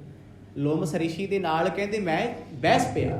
ਬਹਿਸਿਆ ਕਿਹਦੇ ਨਾਲ? ਜੋ ਅੰਤਰਜਾਮੀ ਸੀ, ਬ੍ਰਹਮ ਗਿਆਨੀ ਸੀ, ਰੱਬ ਨਾਲ ਇੱਕ ਮਿਕ ਸੀ। ਮੈਂ ਬਾਰ-ਬਾਰ ਆਖਾਂ ਮੈਨੂੰ ਸਰਗੁਣ ਦੀ ਗੱਲ ਸੁਣਾਓ, ਮੇਰੇ ਕੋਲ ਨਿਰਗੁਣ ਦੀ ਉਪਾਸਨਾ ਨਾ। ਨਿਰਗੁਣ ਕੌਣ ਹੈ? ਨਿਰਭਉ ਹੈ, ਨਿਰਵੈਰ ਹੈ। ਇੱਕ ਓੰਕਾਰ ਤੋਂ ਲੈ ਕੇ ਨਾਨਕ ਹੋਸੀ ਭੀ ਸੱਚ ਤੱਕ ਪੜੋਗੇ। ਨਿਰਗੁਣ ਤੇ ਨਿਰੰਕਾਰ ਦੀ ਮਹਿਮਾ ਏ, ਜਿਹਦਾ ਰੂਪ ਰੰਗ ਚੱਕਰ ਚਿਹਨ ਕੋਈ ਨਹੀਂ, ਪਰ ਉਹ ਤੋਂ ਬਿਨਾਂ ਵੀ ਕੁਛ ਨਹੀਂ ਹੈ। ਲੋਮਸ਼ ਰਿਸ਼ੀ ਮੈਨੂੰ ਕਹਿੰਦੇ, ਓਏ ਪੰਡਤਾ ਬਹਿ ਜਾ, ਕਿਉਂ ਭਟਕਦਾ ਏ? ਤੇਰੇ ਮੰਨਣ ਨਾਲ ਕੋਈ ਫਰਕ ਨਹੀਂ ਪੈਂਦਾ, ਸਭ ਕੁਝ ਇੱਥੇ ਹੈ। ਜੋ ਮੈਨੂੰ ਨਹੀਂ ਦਿਸਦਾ, ਮੈਂ ਕਿਹਾ ਵੀ ਹੈ ਹੀ ਨਹੀਂ ਕੋਈ। ਨਹੀਂ ਹੋ ਸਕਦਾ ਬੜਾ ਕੁਝ ਮੈਂ ਅਣਡਿੱਠ ਕਰ ਗਿਆ ਹੋਵਾਂ, ਜੋ ਮੈਨੂੰ ਦਿਸਿਆ ਹੀ ਨਾ ਹੋਵੇ, ਮੇਰੀ ਨਜ਼ਰ ਹੀ ਨਾ ਪਈ ਹੋਵੇ। ਹੈ ਤੇ ਬੜਾ ਕੁਛ। ਕਈ ਵਾਰ ਨਾ ਕਿਸੇ ਮਹਿਫਲ 'ਚ ਕੋਈ ਬੰਦਾ ਆਇਆ ਹੁੰਦਾ, ਆਪਣਾ ਮਿੱਤਰ ਸਾਥੀ, ਆਪਾਂ ਕਹਿੰਦੇ ਆਏ ਨਹੀਂ, ਦੂਜਾ ਕਹਿੰਦਾ ਤੇਰੇ ਪਿੱਛੇ ਤੇ ਬੈਠਾ ਸੀ। ਕਹਿੰਦਾ ਯਾਰ ਫਿਰ ਮੈਂ ਨਹੀਂ ਵੇਖਿਆ। ਹੁਣ ਮੈਂ ਬਹਿਸ ਕਰਾਂ ਵੀ ਜੇ ਮੈਂ ਵੇਖਿਆ ਨਹੀਂ ਤਾਂ ਮਤਲਬ ਉਹ ਆਇਆ ਹੀ ਨਹੀਂ। ਸਮਝਣ ਲਈ, ਜੇ ਤੂੰ ਸਰਗੁਣ ਨੂੰ ਮੰਨਦਾ ਕਿ ਨਿਰਗੁਣ ਨਹੀਂ ਹੁੰਦਾ, ਸਭ ਕੁਝ ਤੇ ਆਪ ਹੀ ਹੈ। ਸਤਿਗੁਰਾਂ ਤੇ ਗੱਲ ਹੀ ਨਿਬੇੜ ਤੇ ਕਹਿੰਦੇ ਸੁਨ ਸਮਾਧੀ ਆਪ, ਤੂੰ ਸਾਰੇ ਰੂਪਾਂ ਵਿੱਚ ਵਰਤਦਾ ਏ। ਲੋਮਸ਼ ਰਿਸ਼ੀ ਫੇਰ ਕਹਿੰਦੇ ਜੇ ਨਿਰਗੁਣ ਹੈ ਤੇ ਤਾਂ ਸਰਗੁਣ ਹੈ। ਸੌਖਾ ਸਮਝੀਏ, ਦੁਨੀਆ ਦੇ ਵਿੱਚ ਜਿੰਨੇ ਡਿਵਾਈਸ ਨੇ, ਕੁਛ ਵੀ ਹੈ, ਹਾਰਡਵੇਅਰ ਹੈ, ਸੌਫਟਵੇਅਰ ਤੋਂ ਬਗੈਰ ਨਹੀਂ ਹੈ। ਜੇ ਹੋਏਗਾ ਤੇ ਵਰਕ ਨਹੀਂ ਕਰਦਾ। ਮੋਬਾਈਲ ਲੈ ਲਓ, ਸਪੀਕਰ ਵੀ ਪਾਈ ਫਿਰਦੇ ਹੋ, ਸਕਰੀਨ ਵੀ ਚੰਗੀ ਹੈ, ਪ੍ਰੋਸੈਸਰ ਵੀ ਚੰਗਾ ਹੈ, ਬੈਟਰੀ ਵੀ ਵਧੀਆ, ਸਭ ਕੁਝ ਚੰਗਾ ਹੈ, ਨੈਟਵਰਕ ਵੀ ਚੰਗਾ ਹੈ, ਪਰ ਜੇ ਉਹਦੇ ਵਿੱਚ ਸੌਫਟਵੇਅਰ ਕੰਮ ਨਹੀਂ ਕਰਦਾ, ਨਵਾਂ ਪਿਆ ਮੋਬਾਈਲ ਕਿਸੇ ਕੰਮ ਦਾ ਨਹੀਂ। ਸੌਫਟਵੇਅਰ ਇਕੱਲਾ ਨਹੀਂ, ਹਾਰਡਵੇਅਰ ਇਕੱਲਾ ਨਹੀਂ, ਮਿਕਸ ਹੋ ਕੇ ਕੰਮ ਕਰਦੇ ਆ। ਨਿਰੰਕਾਰ ਸਰਗੁਣ ਵੀ ਹੈ। ਸਰਗੁਣ ਜੋ ਦਿਸਦਾ ਏ ਸਭ ਉਸੇ ਦਾ ਰੂਪ ਹੈ, ਤੇ ਸਰਗੁਣ ਦੇ ਵਿੱਚ ਉਹ ਆਪ ਵਰਤਦਾ ਹੈ। ਹੁਣ ਸਰੀਰ ਸਭ ਨੂੰ ਦਿਸਦਾ ਹੈ, ਆਤਮਾ ਦੱਸੋ ਕਿਹਨੂੰ ਦਿਸਦੀ ਹੈ? ਮਨ ਵੇਖਿਆ ਕਿਸੇ ਨੇ ਕਿਹੜੇ ਰੰਗ ਦਾ ਹੁੰਦਾ ਹੈ? ਮਤ ਵੇਖੀ ਕਿਸੇ ਨੇ? ਗਿਆਨ ਵੇਖਿਆ ਕਿਹੜੇ ਰੰਗ ਦਾ ਏ? ਪਰ ਹੈ, ਫੁੱਲ ਵਿੱਚ ਖੁਸ਼ਬੂ ਹੈ, ਦਿਸਦੀ ਨਹੀਂ। ਸ਼ੀਸ਼ੇ ਵਿੱਚ ਆਕਾਰ ਹੈ, ਪਰਛਾਵਾਂ ਹੈ, ਦਿਸਦਾ ਨਹੀਂ ਹੈ। ਲੋਮਸ ਰਿਸ਼ੀ ਨੇ ਵੀ ਇਹੀ ਸਮਝਾਇਆ, ਕਹਿੰਦੇ ਸਰਗੁਣ ਵੀ ਰੱਬ ਹੈ, ਨਿਰਗੁਣ ਵੀ ਰੱਬ ਹੈ। ਮੈਂ ਕਿਹਾ ਨਹੀਂ ਨਹੀਂ, ਮੈਨੂੰ ਨਿਰਗੁਣ ਦੀ ਗੱਲ ਨਾ ਸੁਣਾ, ਮੈਨੂੰ ਸਰਗੁਣ ਦੀ ਸੁਣਾ। ਮਤਲਬ ਵੀ ਮੈਂ ਸ਼ਿਵ ਨੂੰ ਮੰਨਦਾ ਸੀ, ਸ਼ਿਵ ਇੱਕ ਸਰੀਰ ਕਰਕੇ ਹੈ, ਵੀ ਜੇ ਮੈਂ ਰੱਬ ਦੀ ਗੱਲ ਕਰੂੰਗਾ, ਪਹਿਲਾਂ ਵੀ ਮੈਨੂੰ ਸ਼ਰਾਪ ਦਿੱਤਾ। ਮਤਲਬ ਵਿਚਾਰਾ ਫਸਿਆ ਫਸਾਇਆ ਜਿਹਾ ਬੋਲਦਾ ਸੀ ਵੀ ਕਦੇ ਹੁਣ ਫੇਰ ਸ਼ਿਵ ਜੀ ਸ਼ਰਾਪ ਨਾ ਦੇ ਦੇ। ਪਹਿਲਾਂ ਵਿਸ਼ਨ ਦੇ ਵਿਰੁੱਧ ਬੋਲਦਾ ਰਿਹਾ ਤਾਂ ਸ਼ਰਾਪ ਦੇ ਗਿਆ। ਜੇ ਮੈਂ ਹੁਣ ਨਿਰਗੁਣ ਦੀ ਮਹਿਮਾ ਕਰ ਗਿਆ, ਫੇਰ ਨਾ ਕਿ ਜਾਓ ਇਹ 84 ਲੱਖ ਭੋਗਦਾ ਸਤਨਾਮ। ਕਹਿੰਦੇ ਡਰਦੇ ਡਰਦੇ ਮੈਂ ਲੋਮਸ ਰਿਸ਼ੀ ਦੇ ਨਾਲ ਬਹਿਸਬਾਜੀ ਕਰਦਾ ਰਿਹਾ। ਮਮ ਹਿਰਦੇ ਮਹਿ ਰੁਚੈ ਨ ਕੋ, ਬਹੁਤ ਭਾਂਤ ਸਮਝਾਵਤ ਸੋ। ਬੜੀਆਂ ਦਲੀਲਾਂ ਦੇ ਕੇ ਉਸ ਮਹਾਂਪੁਰਖ ਨੇ ਮੈਨੂੰ ਸਮਝਾਉਣ ਦੀ ਕੋਸ਼ਿਸ਼ ਕੀਤੀ। ਕਹਿੰਦੇ ਮੈਂ ਜਦੋਂ ਸੁਣਨਾ ਹੀ ਨਹੀਂ ਸੀ ਚਾਹੁੰਦਾ। ਦੋ ਗੱਲਾਂ ਨੇ, ਸੁਣਨਾ ਚਾਹੁੰਦੇ ਆ, ਸਮਝ ਨਹੀਂ ਆ ਰਿਹਾ, ਕੋਈ ਨਾ ਕੋਈ ਹੱਲ ਹੈ, ਹੋ ਜਾਏਗਾ। ਇੱਕ ਸੁਣਾਉਣਾ ਚਾਹੁੰਦਾ ਹੈ, ਦੂਜਾ ਕਹਿੰਦਾ ਮੈਂ ਸੁਣਨਾ ਹੀ ਨਹੀਂ, ਜੋ ਮਰਜ਼ੀ ਸੁਣਾ ਦਿਓ, ਕੋਈ ਹੱਲ ਨਹੀਂ। ਆਖੋ ਸਤਨਾਮ। ਸੁਣਨਾ ਹੀ ਨਹੀਂ ਚਾਹੁੰਦੇ, ਤੁਸੀਂ ਕੀ ਕਰੋਗੇ? ਇੱਕ ਸੁਣਨਾ ਚਾਹੁੰਦਾ, ਕਦੇ ਤੇ ਸਮਝੇਗਾ। ਕਹਿੰਦੀ ਉਹ ਰਿਸ਼ੀ ਨੇ ਮੈਨੂੰ ਬੜੀ ਵਾਰ ਸਮਝਾਇਆ ਵੀ ਨਾ ਨਿੰਦਿਆ ਕਰ, ਨਾ ਰੱਬ ਨੂੰ ਮਾੜਾ ਕਹਿ। ਕਹਿੰਦੇ ਮੈਂ ਕਿਹਾ ਫਕੀਰਾ ਹੁੰਦਾ ਹੀ ਐਸਾ ਕੁਝ ਨਹੀਂ, ਕੋਈ ਰੱਬ ਨਹੀਂ ਹੁੰਦਾ, ਸਿਰਫ ਸ਼ਿਵ ਹੁੰਦਾ ਏ, ਸਰਗੁਣ ਸਰੂਪ 'ਚ ਹੁੰਦਾ ਏ। ਕਹਿੰਦੇ ਨਿਰਗੁਣ ਦੀ ਵਾਰਤਾ ਮੈਂ ਨਾ ਸੁਣੀ। ਕਿਉਂ? ਮੈਨੂੰ ਇਹ ਲੱਗਦਾ ਸੀ ਵੀ ਜਿਹੜਾ ਨਿਰਗੁਣਾ ਨਾ ਕਿਤੇ ਵਿਸ਼ਨੂੰ ਨਾ ਹੋਵੇ।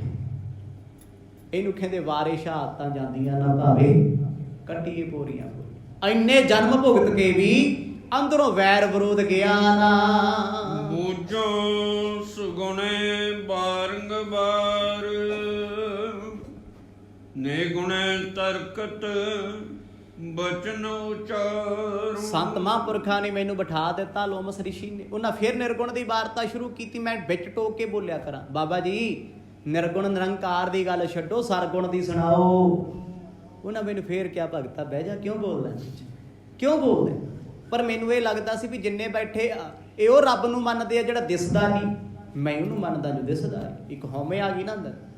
ਕਹਿੰਦੇ ਕੋਈ ਨਾ ਬੋਲਿਆ, ਮੈਂ ਬਹਿਸ ਕਰੀ ਜਾਵਾਂ, ਮੈਨੂੰ ਫੇਰ ਬਿਠਾ ਦਿਆ ਕਰਨ। ਬੜੀ ਦੇਰ ਤੱਕ ਉਹਨਾਂ ਸੰਜਮ ਰੱਖਿਆ ਏ। ਮਮ ਮਤ ਲਖ ਲੋਮਸ ਵਿਪਰੀਤੇ, ਕਰ ਕਛ ਰਿਸ ਬੋਲਿਓ ਅਸਰੀਤੇ। ਜਦੋਂ ਮੈਂ ਬਾਰ-ਬਾਰ ਉਹਨਾਂ ਦੀ ਕਥਾ ਨੂੰ ਡਿਸਟਰਬ ਕਰਦਾ ਰਿਹਾ, ਬਾਰ-ਬਾਰ ਬੋਲਦਾ ਰਿਹਾ, ਉਹ ਰੱਬ ਦਾ ਪਿਆਰਾ ਬ੍ਰਹਮ ਗਿਆਨੀ ਬੰਦਗੀ ਵਾਲਾ ਸਹਿਜ ਸੁਭਾਅ ਗੁੱਸੇ ਜਾ ਗਿਆ। ਸੁਭਾਵਕ, ਜਾਣਬੁੱਝ ਕੇ ਨਹੀਂ।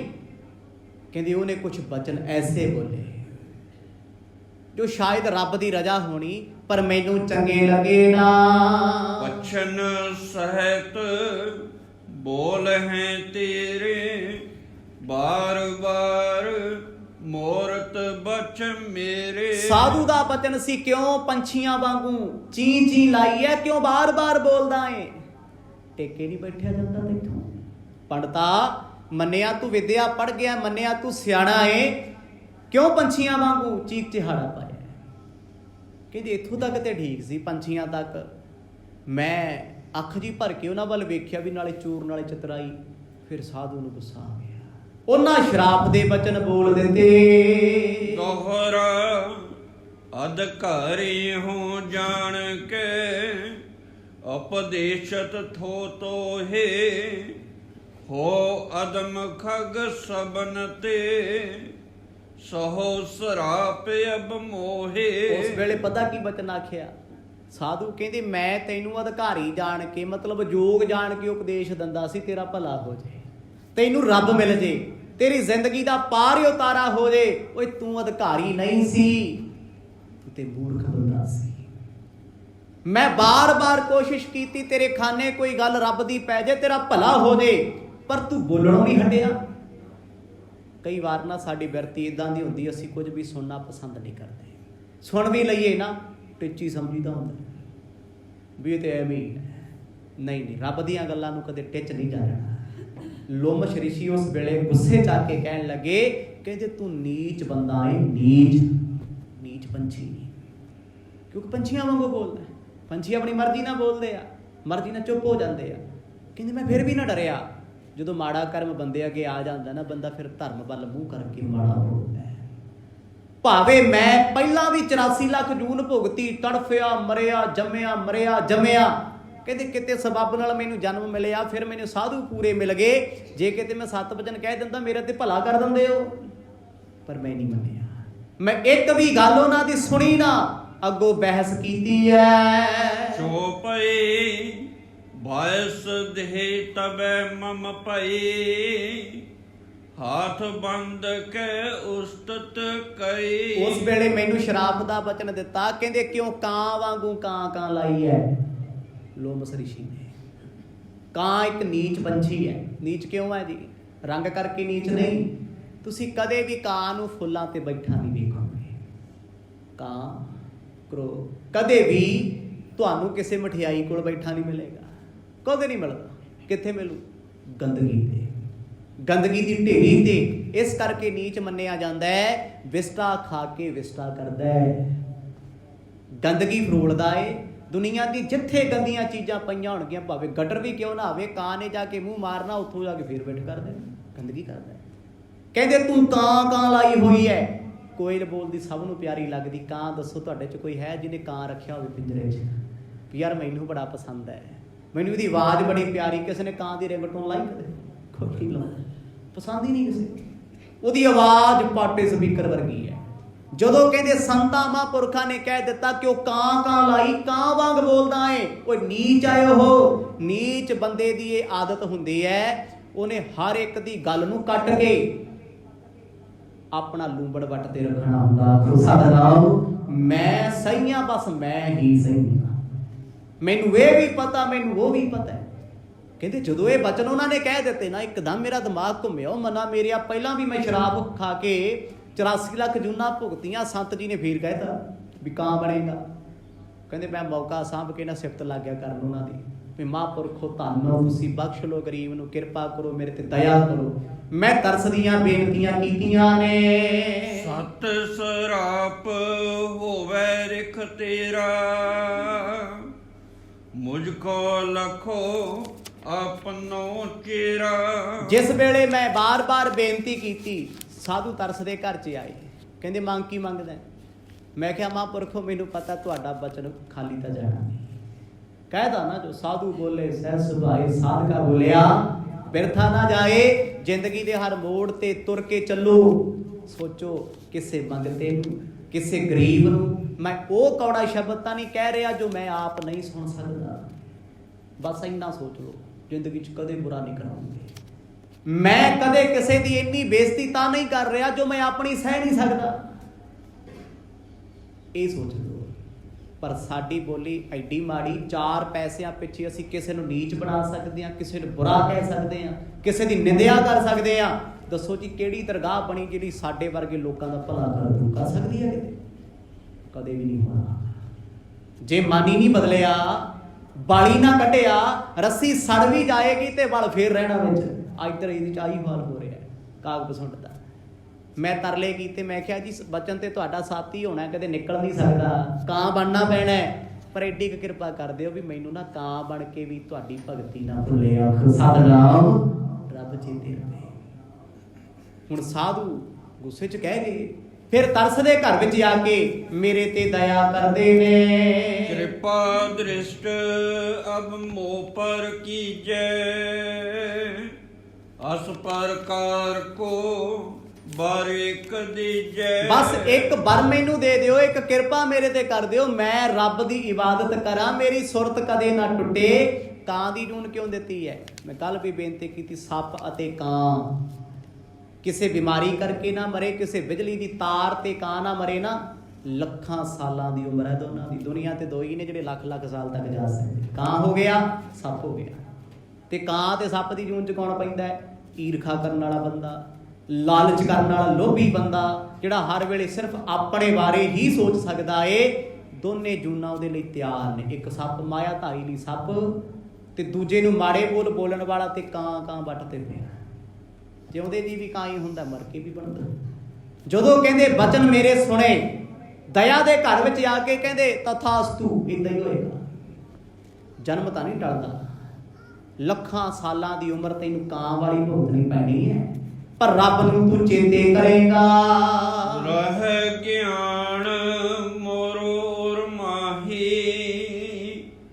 ਬਾਇਸ ਕੁਪਤਰ ਬਿਸਰੋ ਨਾਹੀ। ਮਹਾਂਪੁਰਖ ਆਖਣ ਲੱਗੇ ਲੋਮਸ, ਕਹਿੰਦੇ ਠੀਕ ਹੈ ਤੈਨੂੰ ਰੱਬ ਦਾ ਗਿਆਨ ਰਹੇਗਾ, ਆਪਣੇ ਆਪ ਦਾ ਗਿਆਨ ਰਹੇਗਾ, ਪਰ ਤੂੰ ਭੁਲਾਈ ਨਾ ਕਦੇ।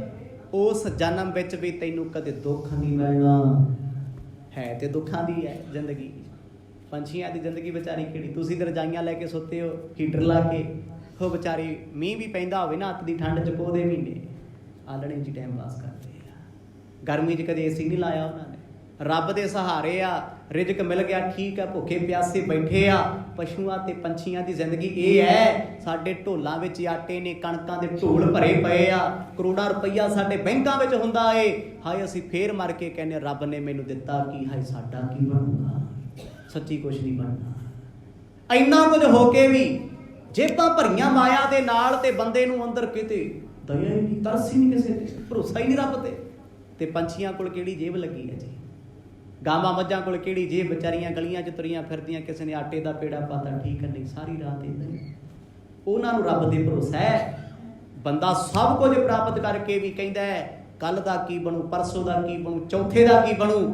ਇਹੀ ਸੋਚ ਵਿੱਚ ਇਹ ਪਸ਼ੂ ਬਣਿਆ ਫਿਰਦਾ ਹੈ।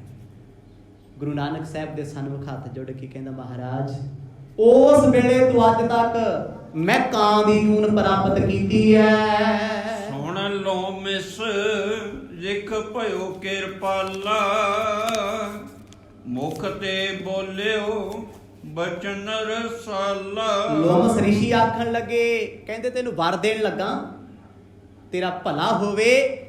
ਜਦ ਤੱਕ ਤੂੰ ਮਰਨਾ ਨਹੀਂ ਚਾਹੇਗਾ ਤੈਨੂੰ ਕਦੇ ਮੌਤ ਲੈਣ ਨਹੀਂ ਆਏਗੀ। ਆਖੋ ਸਤਿਨਾਮ। ਜੇ ਤੇਰਾ ਇੱਥੇ ਹੀ ਆਨੰਦ ਆ ਤੇ ਇੱਥੇ ਹੀ ਆਨੰਦ। ਦੇਖੋ ਹਰ ਜਾਨਵਰ ਨੂੰ ਆਪਣੀ ਜੂਨ ਪਿਆਰੀ ਹੈ। ਕੁੱਤੇ ਪਿੱਛੇ ਸੋਟੀ ਲੈ ਕੇ ਉਹ ਜਾਨ ਬਚਾਉਂਦਾ ਹੈ, ਸੱਪ ਪਿੱਛੇ ਡਾਂਗ ਲੈ ਕੇ ਪੈ ਜੋ ਕਹਿੰਦਾ ਮੈਨੂੰ ਮਾਰੋ ਨਾ, ਉਹ ਤਾਂ ਹੈ ਨਾ। ਚਾਹੇ ਉਹ ਟੇਢੀ ਦੁਖੀ ਕਿਉਂ ਨਾ ਹੋਵੇ, ਹਰ ਚੀਜ਼ ਨਾਲ ਮੋਹ ਪੈਂਦਾ ਹੈ। ਕਿਉਂ? ਜਿਹਨੇ ਮੋਹ ਪਾਇਆ ਉਹਦੇ ਲਈ ਜੂਨਾ ਨੇ। ਨਾਮ ਜਪਣ ਵਾਲੇ ਬੇਪਰਵਾਹ ਮਨੁੱਖਤਾ ਦੀ ਸੇਵਾ ਕਰਨ ਵਾਲਿਆਂ ਵਾਸਤੇ ਐਸਾ ਕੁਝ ਵੀ ਨਹੀਂ। ਉਹ ਤੇ ਜ਼ਿੰਦਗੀ ਵਿੱਚ ਵੀ ਸੁਖੀ ਰਹਿੰਦੇ ਆ, ਬਾਅਦ 'ਚ ਵੀ ਸੁਖੀ ਨੇ। ਤੇ ਮੋਹ ਦਾ ਮਾਰਿਆ ਬੰਦਾ ਜਿਉਂਦਾ ਵੀ ਨਰਕ ਹੈ, ਤੜਫਦਾ ਫਿਰਦਾ ਹਾਏ ਮੇਰਾ ਕੀ ਬਣੂ, ਹਾਏ ਮੇਰਾ ਕੀ ਬਣੂ। ਮਰਿਆਂ ਤੋਂ ਬਾਅਦ ਤੇ ਫਿਰ ਕਿਹੜਾ ਸਵਰਗ ਆ ਉਹਦੇ ਲਈ, ਇੱਥੇ ਭਟਕਦਾ ਹੈ। ਗੁਰੂ ਨਾਨਕ ਸਾਹਿਬ ਮਹਾਰਾਜ ਸੁਣ ਰਹੇ ਆ, ਕਹਿੰਦੇ ਅੱਗੇ ਕੀ ਹੋਇਆ। ਸਮਾਂ ਸਮਾਪਤ ਹੈ ਜੀ, ਜਿਵੇਂ ਜਿਵੇਂ ਕਿਰਪਾ ਕਰਨਗੇ। ਆਹ ਜਿਹੜੇ ਕੱਲ ਪਰਸੋਂ ਦੇ ਪ੍ਰਸੰਗ ਚੱਲਦੇ ਆ ਨਾ, ਮੋਟੀਵੇਸ਼ਨਲ ਨੇ, ਬਹੁਤ ਕੁਝ ਸਿੱਖਣ ਲਈ ਹੈ। ਧਰਮ ਇਹੀ ਸਿਖਾਉਂਦਾ ਹੈ। ਧਰਮ ਡਰਾਉਂਦਾ ਨਹੀਂ, ਧਰਮ ਡਿਪਰੈਸ਼ਨ ਨਹੀਂ ਕਰਦਾ, ਡਿਪਰੈਸ਼ਨ ਖਤਮ ਕਰਦਾ ਹੈ। ਧਰਮ ਤੇ ਕਹਿੰਦਾ ਕਿਸੇ ਦਾ ਬੁਰਾ ਨਾ ਸੋਚ, ਤੇਰਾ ਬੁਰਾ ਹੋਣਾ ਹੀ ਨਹੀਂ। ਅਸੀਂ ਦੂਜਿਆਂ ਦਾ ਬੁਰਾ ਕਰਦੇ ਹਾਂ, ਆਪਣੇ ਆਪ ਨੂੰ ਸਿਕਿਉਰ ਕਰਦੇ ਫਿਰਦੇ, ਉਹ ਨਾ ਮਾੜਾ ਕਹਦੇ, ਆ ਨਾ ਕਹਦੇ, ਉਹ ਨਾ ਕਹਦੇ। ਬੀਜਿਆ ਤੇ ਆਪ ਆ ਨਾ, ਫਿਰ ਵੱਢਣਾ ਵੀ ਪੈਣਾ ਹੈ। ਗੁਰੂ ਸਾਹਿਬ ਦੇ ਸਨਮੁਖ ਕਾਗ ਪਸੰਦ ਮਹਾਂਪੁਰਖ ਜੀ ਦੀ ਲੱਖਾਂ ਸਾਲਾਂ ਦੀ ਉਮਰ ਹੈ। ਜੇ ਆਪਾਂ ਕਹਿ ਦਈਏ 10 ਕਰੋੜ 20 ਕਰੋੜ 30 ਕਰੋੜ, ਇਹ ਵੀ ਥੋੜਾ ਏ। ਜਿਹਦੇ ਹੁੰਦਿਆਂ ਯੁੱਗ ਬਤੀਤ ਹੋ ਗਏ ਜੀ, ਲੱਖਾਂ ਯੁੱਗ। ਬ੍ਰਹਮਾ ਵਰਗੇ ਮਰ ਗਏ ਨਾ, ਉਹ ਕਹਿੰਦੇ ਮੇਰੇ ਹੁੰਦਿਆਂ ਕਿੰਨੇ ਬ੍ਰਹਮਾ ਬੱਚਿਆਂ ਵਾਂਗੂ ਖੇਡੇ, ਕਿੰਨੇ ਜਵਾਨ ਹੋਏ, ਕਿੰਨੇ ਮਰੇ, ਕਿੰਨੀ ਵਾਰ ਦੁਨੀਆ ਬਣੀ, ਕਿੰਨੀ ਵਾਰ ਢੱਠੀ। ਕਹਿੰਦੇ ਮੈਂ ਵੇਖਦਾ ਇਹ ਤਮਾਸ਼ਾ ਹਾਂ। ਇੱਥੇ ਕਹਿੰਦੇ ਲੱਖਾਂ ਵਾਰ ਧਰਤੀ ਬਣੀ ਤੇ ਲੱਖਾਂ ਵਾਰ ਨਾਸ਼ ਹੋ ਗਈ। ਉਹਨੂੰ ਕਹਿੰਦੇ ਚਿਰੰਜੀਵੀ। ਅੱਜ ਮਹਾਰਾਜ ਉਹਦੇ ਕੋਲ ਬੈਠੇ ਆ। ਸੋ ਸਮਾਂ ਸਮਾਪਤ ਆ। ਜਿਵੇਂ ਪਾਤਸ਼ਾਹ ਦੀ ਕਿਰਪਾ ਹੋ, ਕੱਲ ਦੇ ਦੀਵਾਨਾਂ ਚ ਆਨੰਦ ਮਾਣਾਂਗੇ। ਵਾਹਿਗੁਰੂ ਵਾਹਿਗੁਰੂ।